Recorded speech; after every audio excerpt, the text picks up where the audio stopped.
and welcome to Fiction Fans, a podcast where we read books and other words too. I'm leaving that in just for fun. I'm sorry. I still have my COVID cough. Yeah, obviously I'm upset that you have a COVID cough, but more with the concept and less with the editing. I mean, I've made you edit out so much coughing that like you're allowed to be a little annoyed by it. Not at me necessarily, because it's not my fault.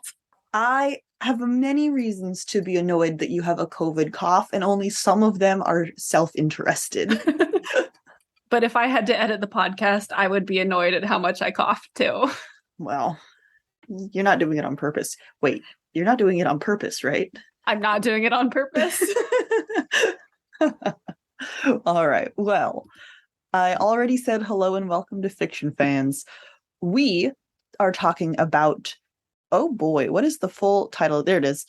The Marauders, the Daughter, and the Dragon by K.R.R.Lockhaven. But before we get into that conversation, Sara, what's something great that happened recently?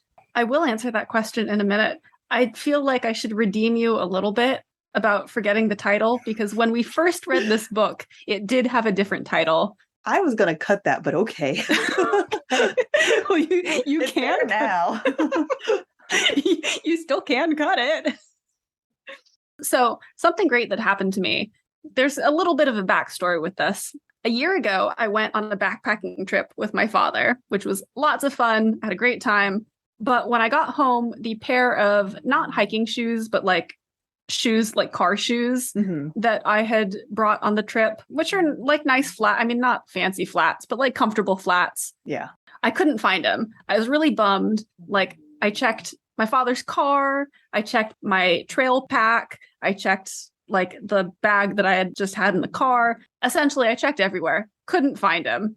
Dad and I are going on another backpacking trip. And we were going to go on a backpacking trip the week that I caught COVID. So I packed for the trip before then and then caught COVID. And obviously we canceled the backpacking trip, but we rescheduled it. So I went back to my bag to like just double check that I had packed everything that I wanted to and, you know, make sure that everything was all set.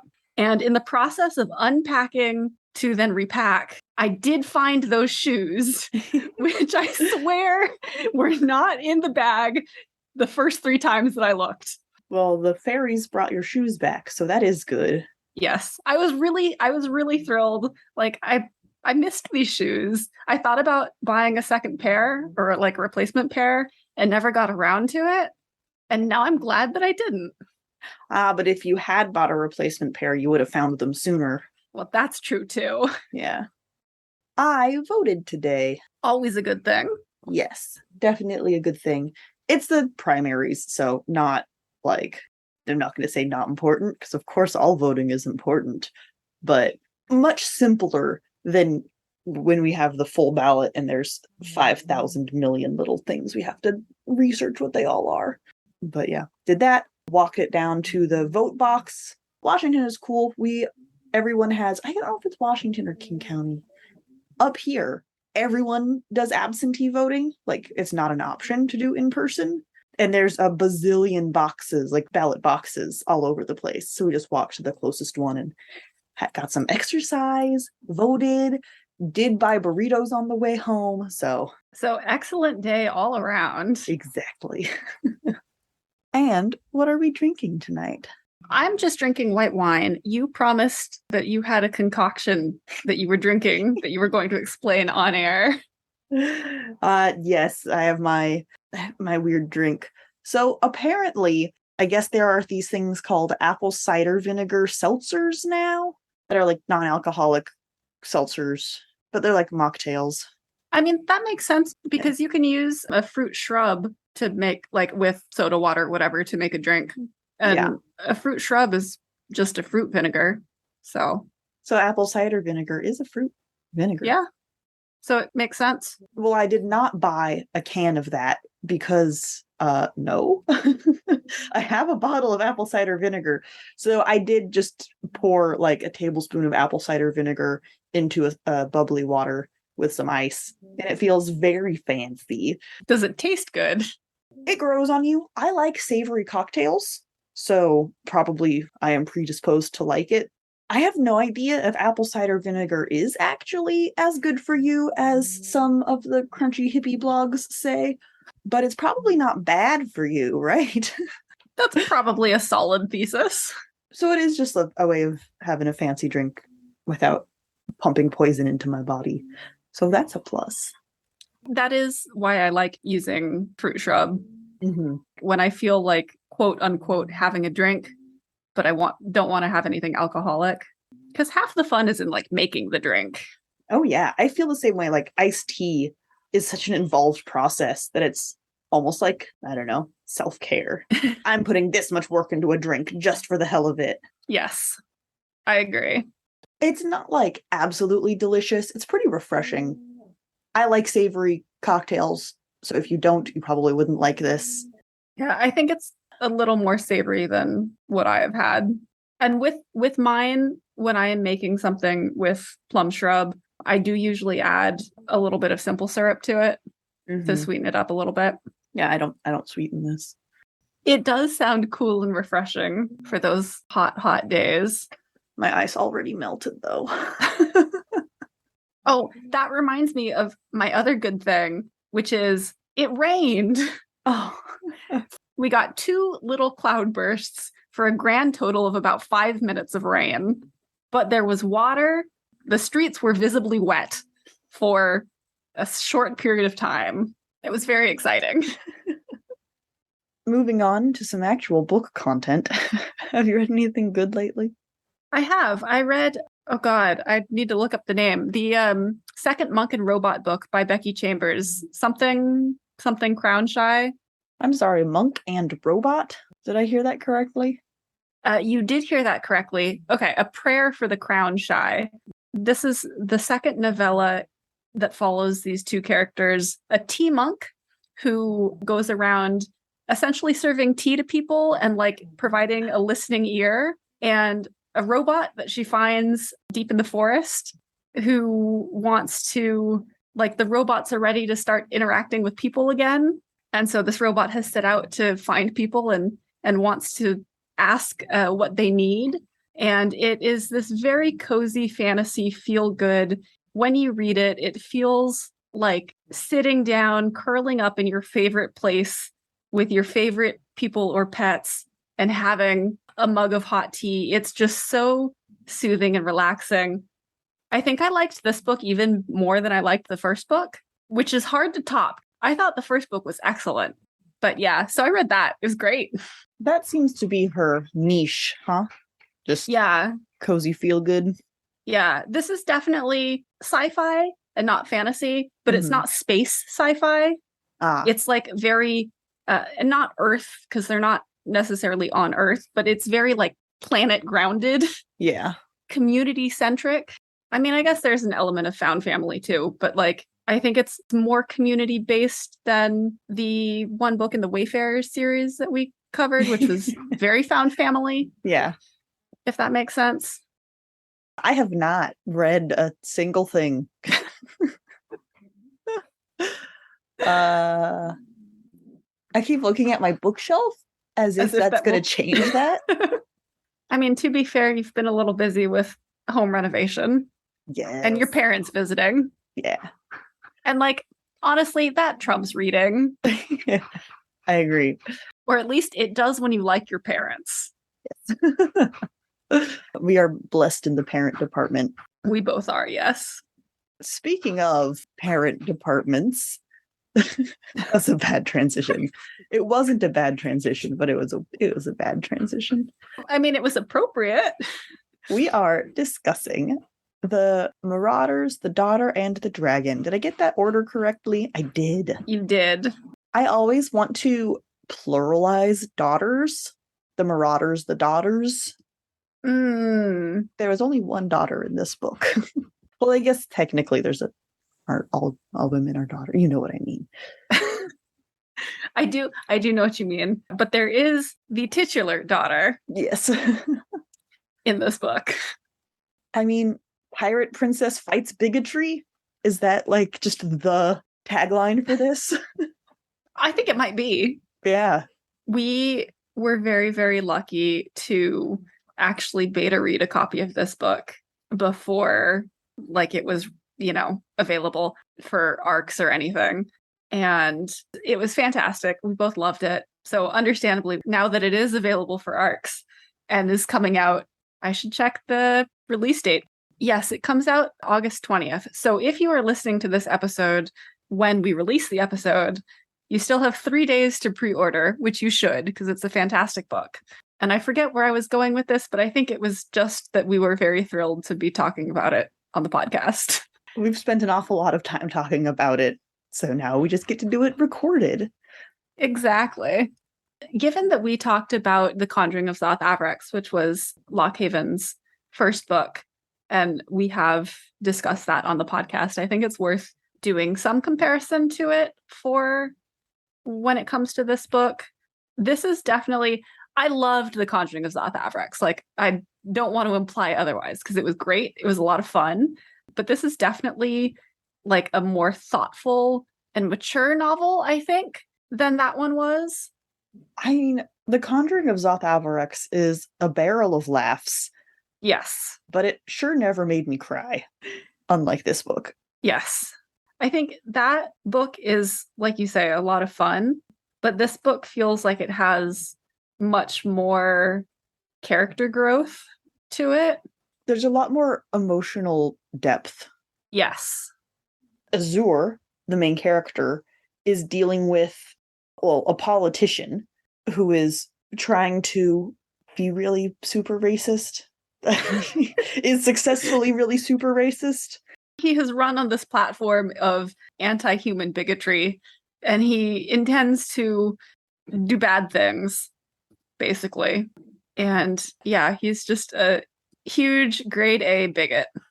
And so Azur, to try to stop him, gets to join the Marauders, and then we get some piratey swashbuckling, and holy shit, if I could make the world a better place via piratey swashbuckling, I would be all over that. Yes. I don't know how Lockhaven did it, because he so perfectly nailed the pirate princess wish fulfillment. There's the scene where she's just, almost drowned and swam for her life, and her dress is all waterlogged and ruined. So she, takes a knife and cuts off the skirts, and he just describes the asymmetrical tear line that's so iconic for this type of character. And she's got the coat and then the belts, and oh my god. I think my favorite part of that is how much she owns it. Yeah. People occasionally tell her, oh, they love her look. And she's like, yeah, I look great. And honestly, that's so refreshing in a protagonist to just, acknowledge how cool they are. Mm-hmm. It's one of the reasons I really like Azur. She's fun to read about. I mean, this book does deal with some very serious concepts, like a political party who was based on manufactured fear. That doesn't sound familiar at all. Nope. But then you get some really fun, silly moments, like the pirate princess wish. I keep saying princess. You know what I mean, though. That's the vibe. She's not actually a princess. You get what I'm saying. Yes, yeah. I do get what you're saying, because we are related and I have known you for a very long time. But it is worth clarifying for listeners, she's not a princess. No, that's just the vibe that she has. And everything about the Marauders is hilarious. One of them is missing their butt. Just absolute silliness. And so lighthearted. Capybaras wear clothes. So you've got little gentlemen and lady capybaras walking around in full finery, trotting around. At least on the Marauders ship they do. I'm not sure if they do elsewhere, to be honest. I don't think it's clear. I don't think it's clear, but they definitely do on the pirate ship. Yeah, just really charming stuff like that. And when you're in the middle of this fun adventure, you don't forget why Azur is doing this, but it's not at the forefront. So you get the like wholehearted, silly adventure, and then, the scene shifts or they encounter the ramifications of this giant douchebag, and you're sort of like gut punched and reminded, like, oh yeah, there are terrible things happening. This isn't an adventure for fun.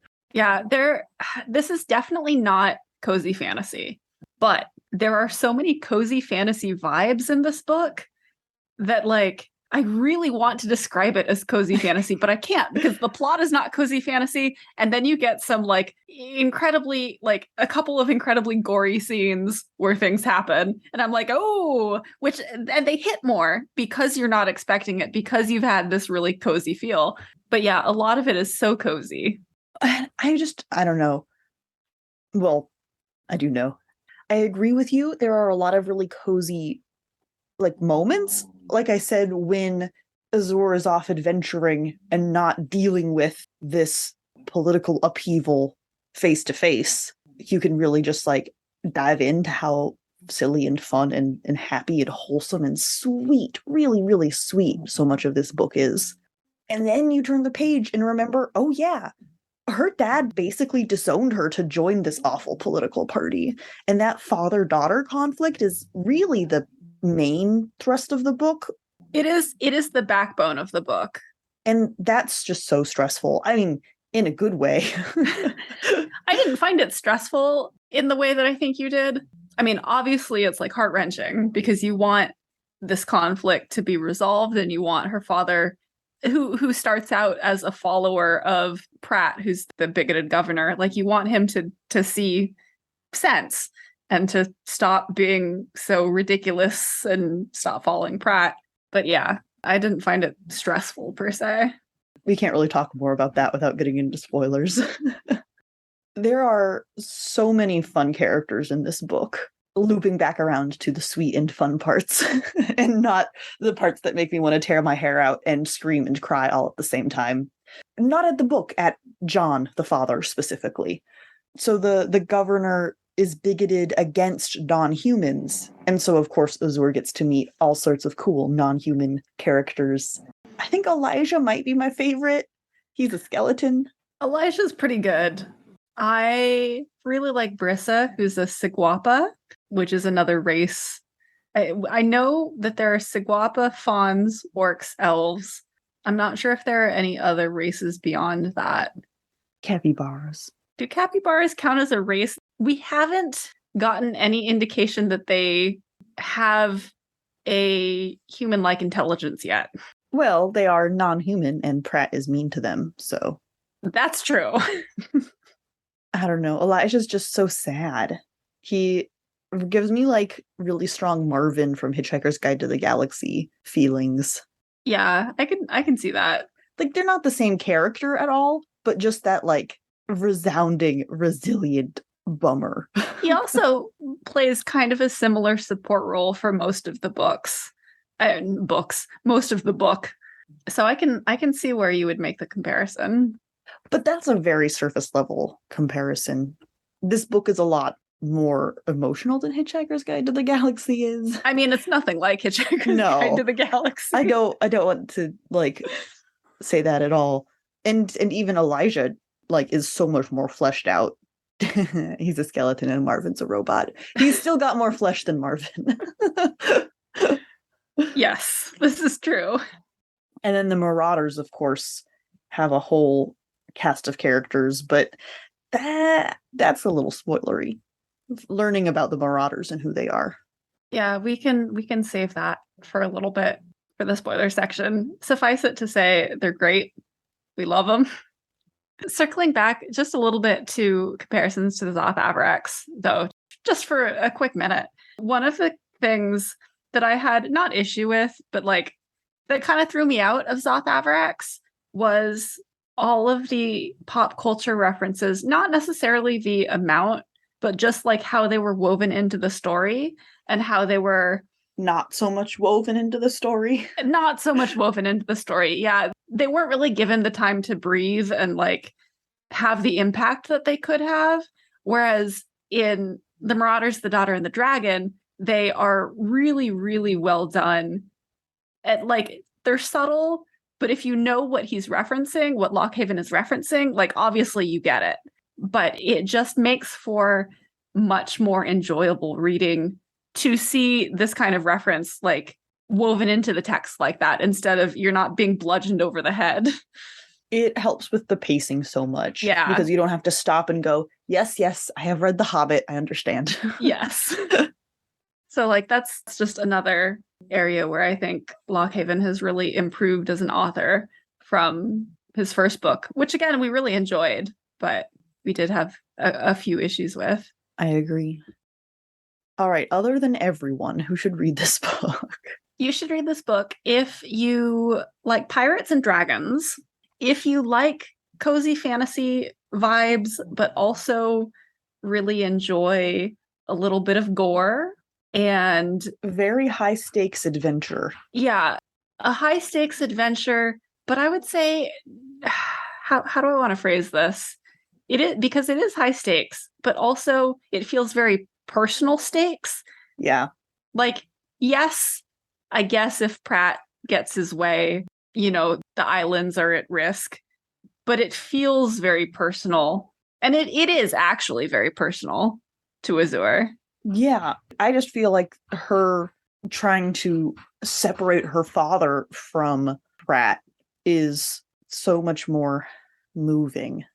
It's not just, I have to save the world. It's, my dad is on their side. What do I do about this? I think it's a much more intimate story. Yeah. Than like a story where someone is saving the world. Yeah. Because this is all about the people that you're saving. And the island that Azur and her father are from is almost entirely human. Yes. There are areas on this, it's like the confluence of islands or something is the name of this little society. I forget what their specific island is called. I think that's the name for the wider like ring of islands. Yeah, that's what I meant. So there are other islands in the confluence of islands that is a lot more diverse. And so Azur actually gets the chance to meet the different people that she's sort of been sheltered from. And that's just an absolute delight. Because of course, I mean, this book might be about bigotry, but it's about how that's bad. to be very blunt. And so Azur getting to meet all of these like new various people and find out about the wider world is so delightful because she's going into it with an open heart. And also, frankly, overcoming her own bigotry because she has a bit of she has issues that she's actively trying to work through when we meet her. And it's really rewarding to see that kind of character growth and understanding.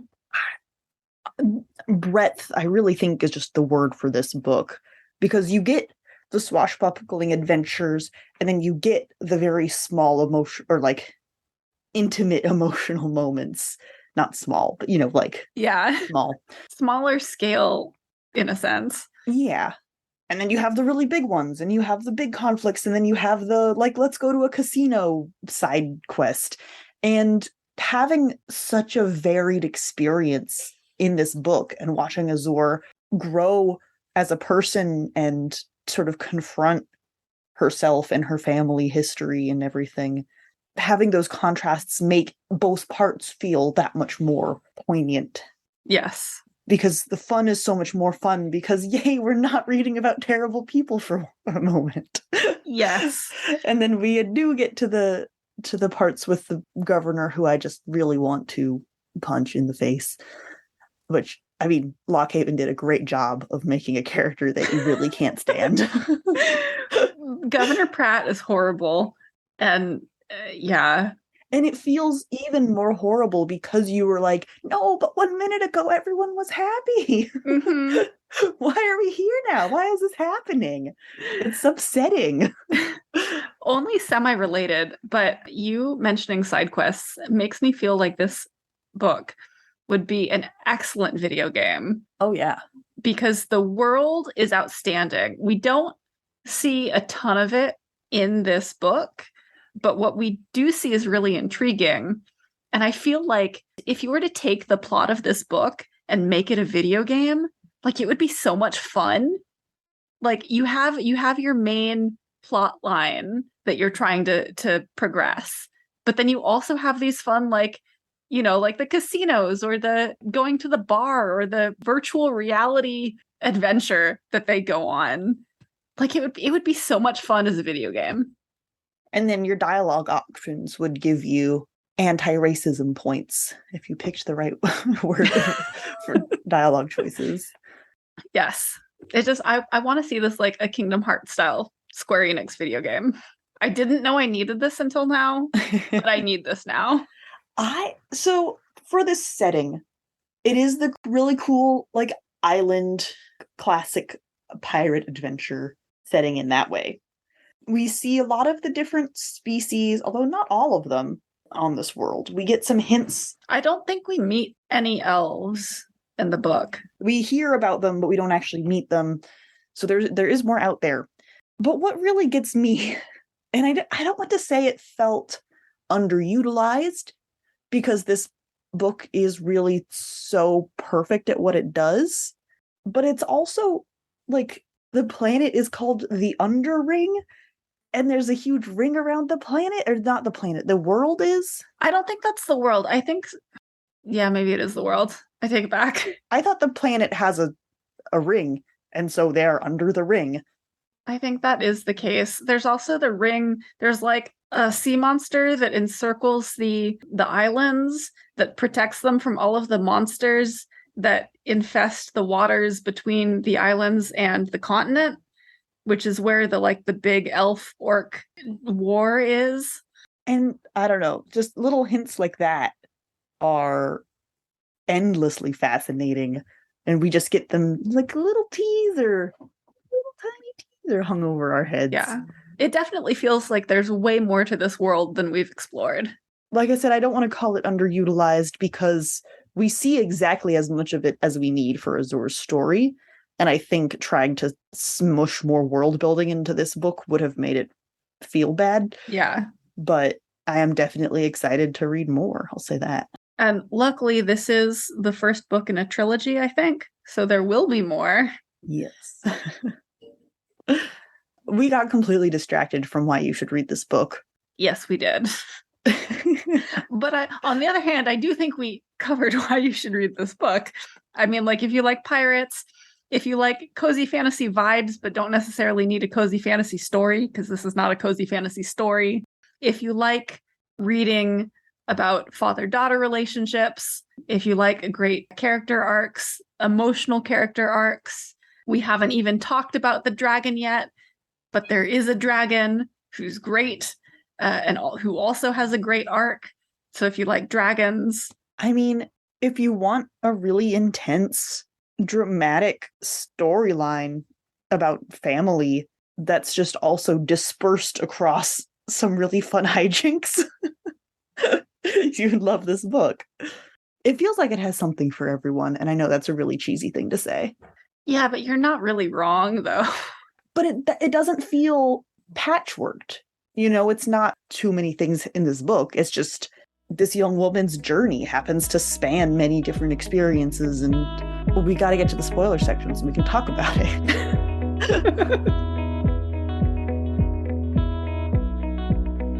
Find the tree that might give you a buzz. And to avoid spoilers, skip to 4855.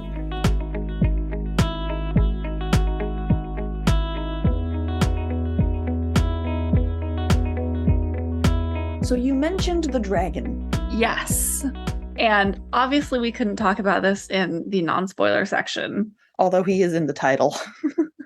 Well, yeah, we could talk about how there is a dragon, but we couldn't talk about how the dragon is, in fact, Zoth Avarex from The Conjuring of Zoth Avarex and Zoth Avarex's escape plan, which came as a delightful surprise to me the first time I read this book. I think, so we've already praised Lockhaven's growth in using references and making references in his work. And I think the inclusion of Zoth Avarex as a character is where that's most apparent.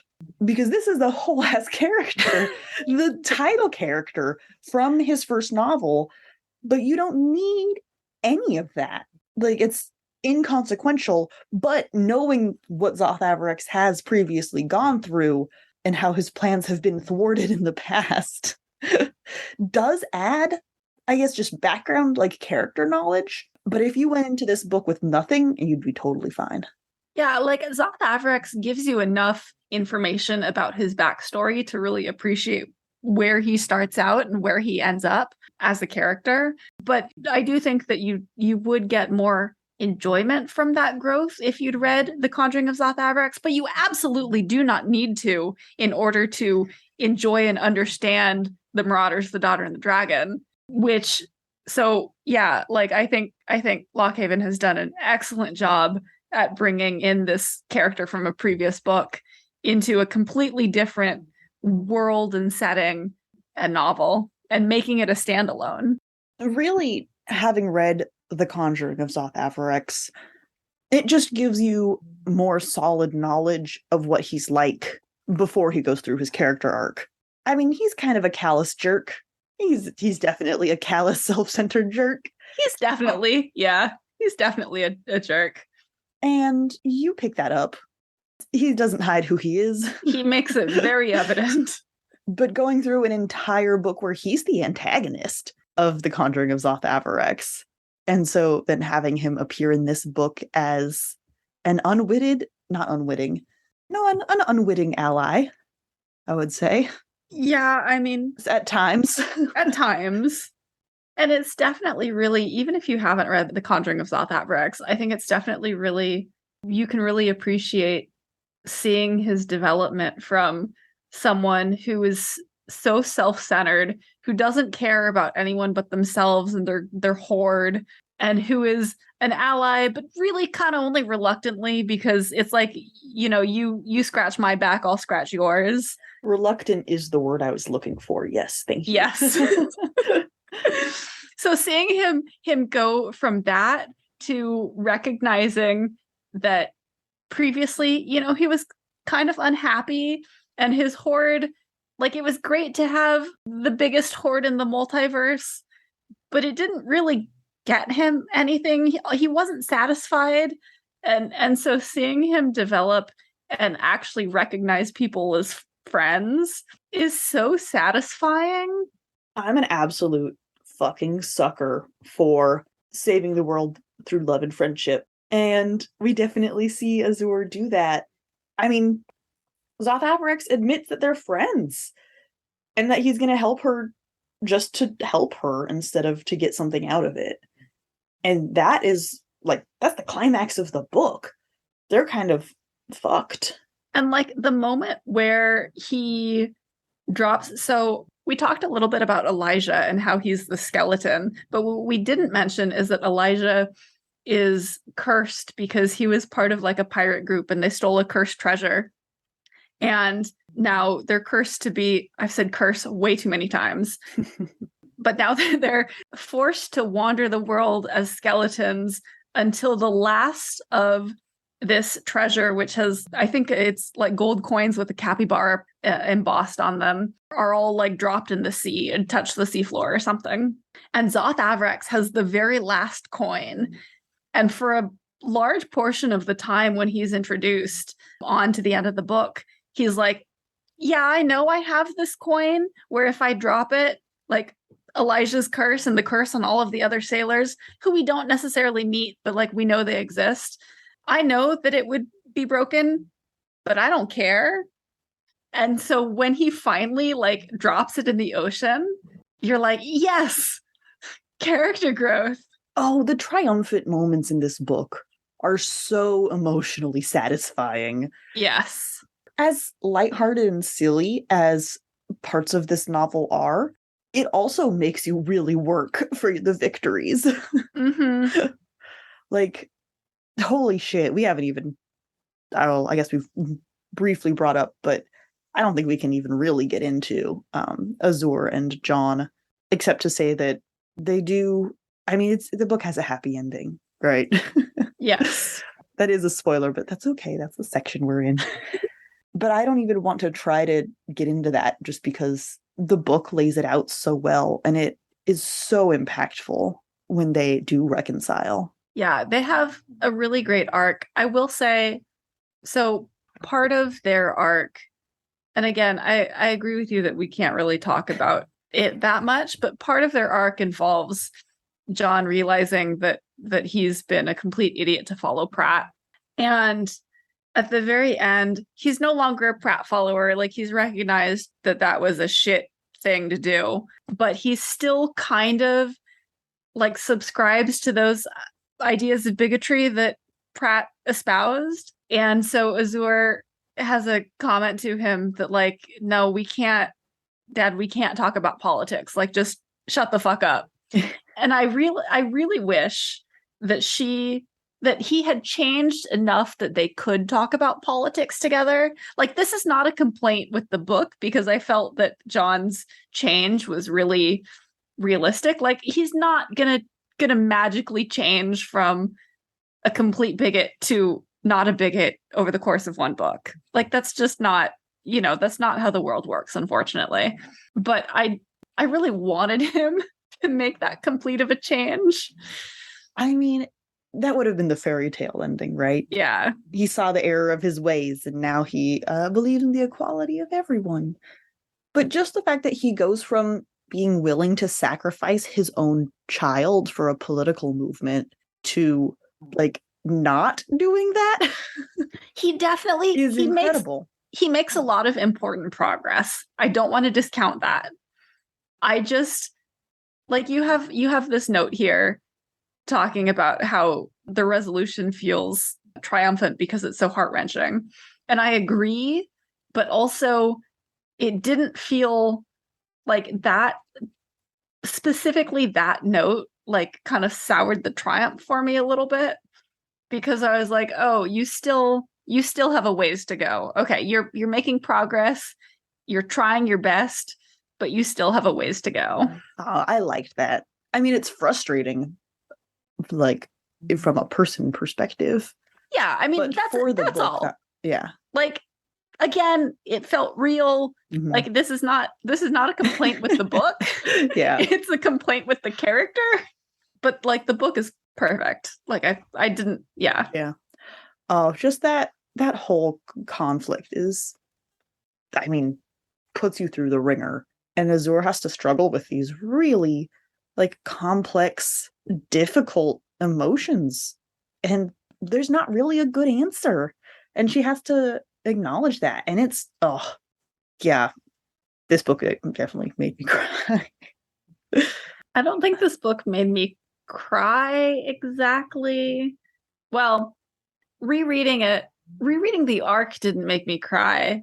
I don't remember whether or not rereading the draft that we beta read made me cry, because that was kind of a long time ago.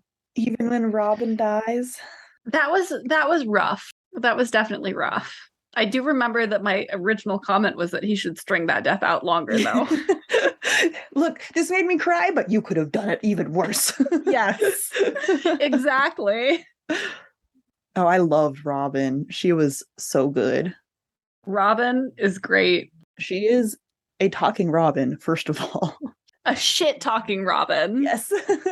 A shit-talking Robin who, like, is really open about wanting to have, like, sex with other birds. It's great. She is really incredible. She's the plucky best friend and fills that role so well with just that extra layer of absurdity where she is a tiny talking bird. Yeah. That's just the kind of weirdness that this book brings. You're having this, like, really emotional moment between two lifelong friends, and then she's like, oh, BRB, gonna go fuck that eagle. It wasn't an eagle, you know what I mean.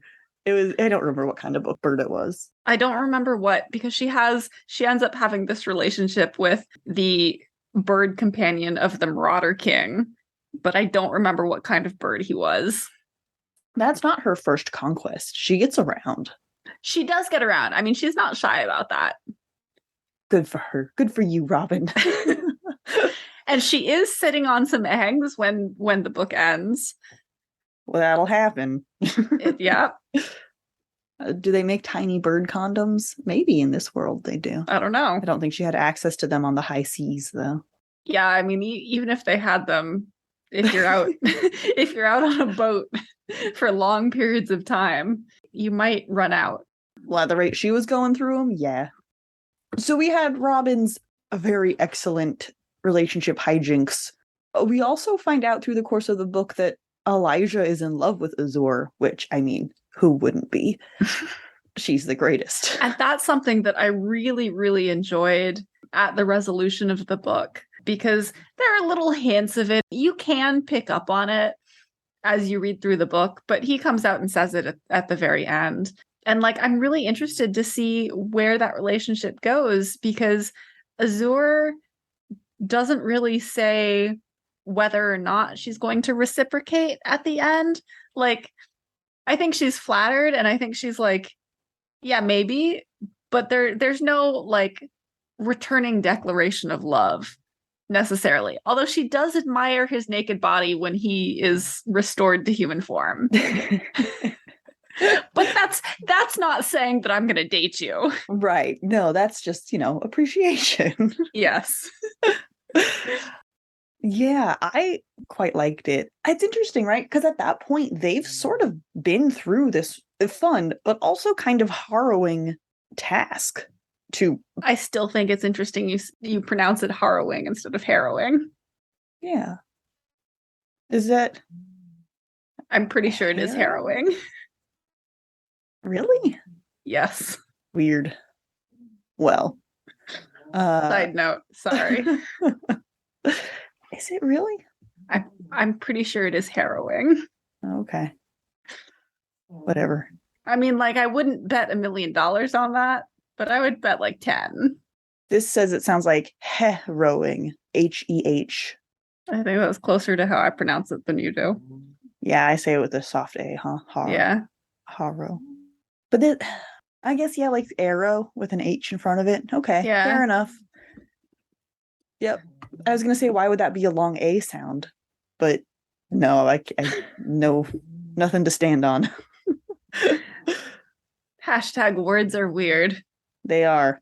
That's not what we're going to use for a words are weird segment, but it's true. It is true. Anyway, I'm sorry to distract you from your point. I also don't know where their relationship is going, but he confesses to her after he helps her save her dad. You know what I mean? Deconstruct her dad from this awful politic cult and stop the governor from like mind controlling everybody. So they've been through some shit together. They have been through some shit together. Like I said, I'm really intrigued to see where the relationship goes in book 2.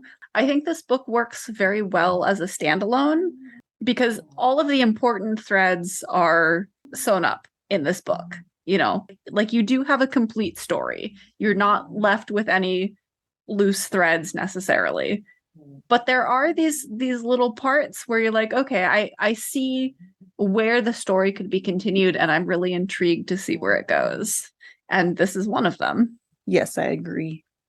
I just love that he's such a dark horse of a romantic interest.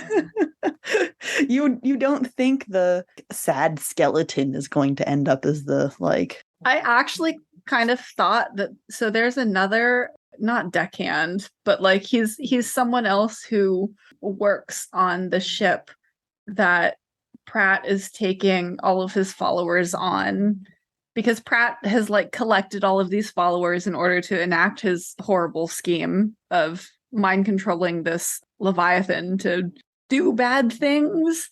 And there's this other worker, shipmate. Yeah, shipmate. And like I kind of felt that he was gonna make a move on Azor. Well, he's hot and not a skeleton. Yeah, I mean he's not a skeleton, and nothing ever happens between them. But like that's definitely like going in. I thought, well, if there's any romance, it's going to be between these two. Mm-hmm. And there was no romance between those two. And when I say he's hot, I'm pretty sure he is described as being attractive in the book. I'm not just making that up.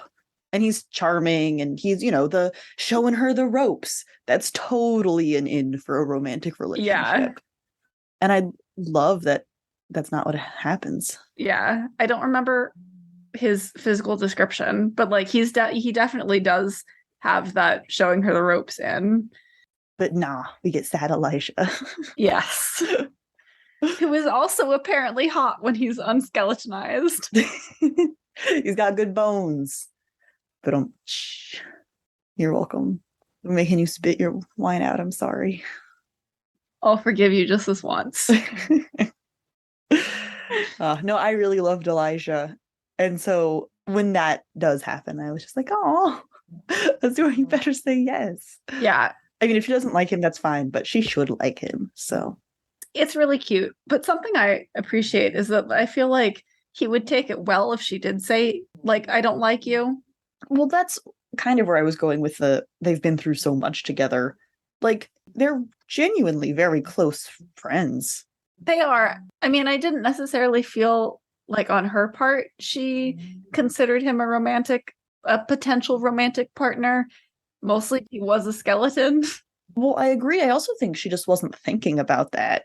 That's true too. That's kind of the sense I got, is that she was just so focused on her goal of, I'm going to simplify it down to saving the world, that it just didn't even cross her mind to consider it. And so I think it's less that she isn't into him and more that she never stopped long enough to wonder if she was.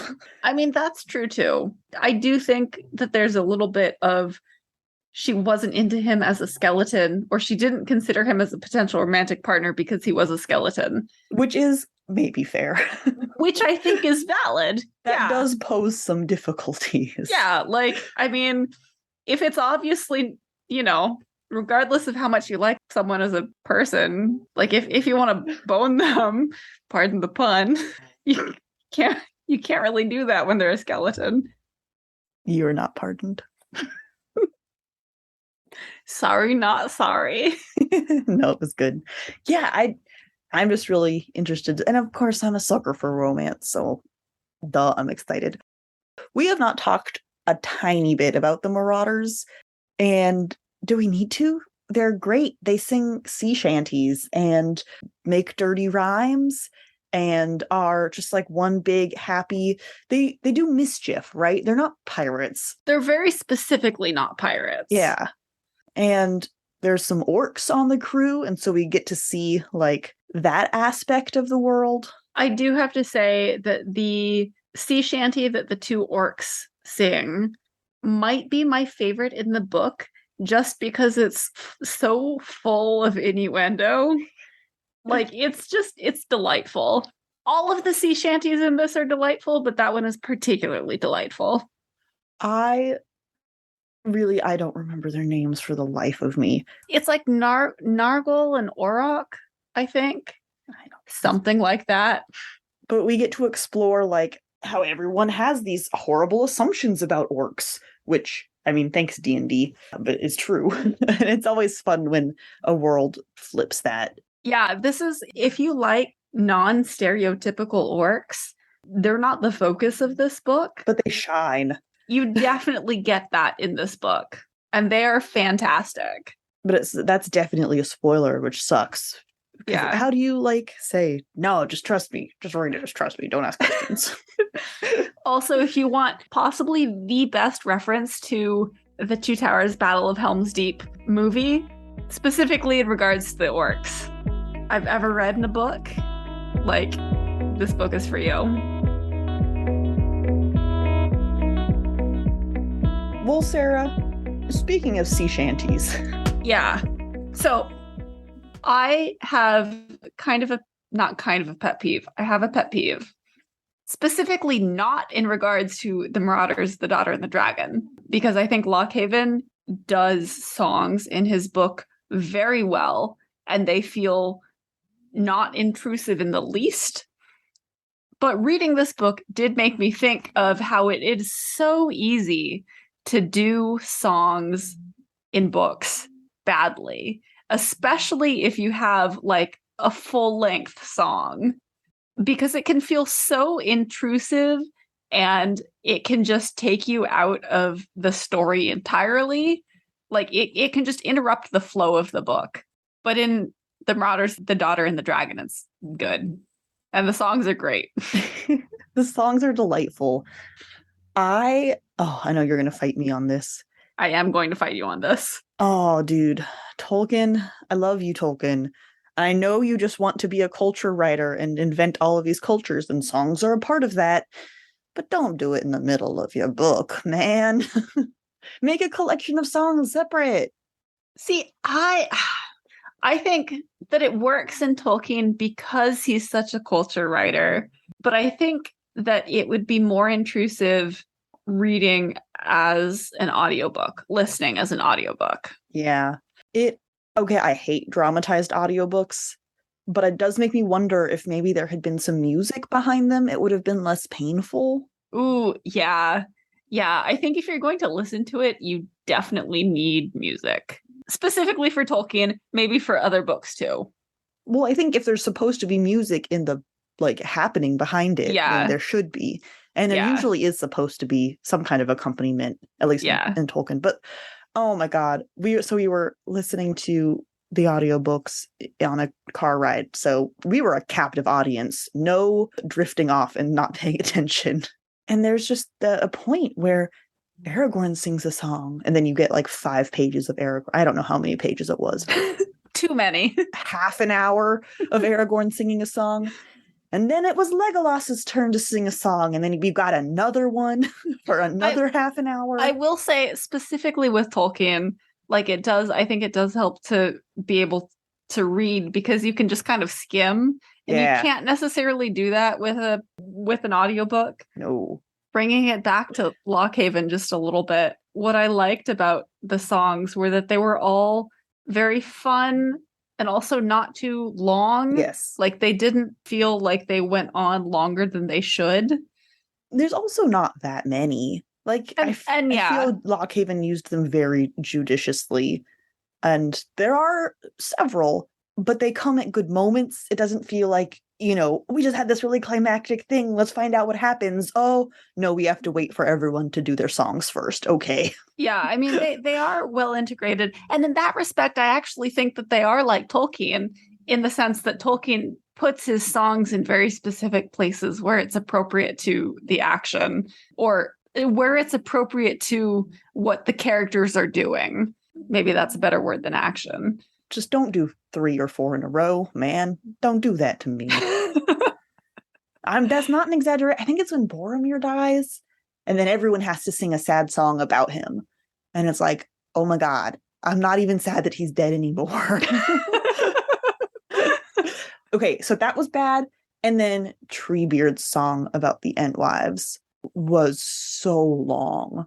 Oh my God. See, I do think that some of this is because you were listening to it. Okay, but you can't say you thought it was really good and well done in the books if the whole point is that you skip them. No, I'm not saying that I skip them, because I don't skip them. I do read them. But you can, when you're reading, you can kind of skim the middle. Mm-hmm. Yeah, they don't need to be that long. He does go on at length. Yes. I'm not disagreeing there. And I also really wonder, did Rob Ingalls, or whatever his name was, the narrator for the audiobooks, did he have to come up with the tunes himself? Did he have someone helping him? I doubt it, because I don't know specifically what songs are in Donald Swan's The Road Goes Ever On, but there is a music book with composer Donald Swan, I believe is the name, who put music to a lot of the songs that Tolkien wrote.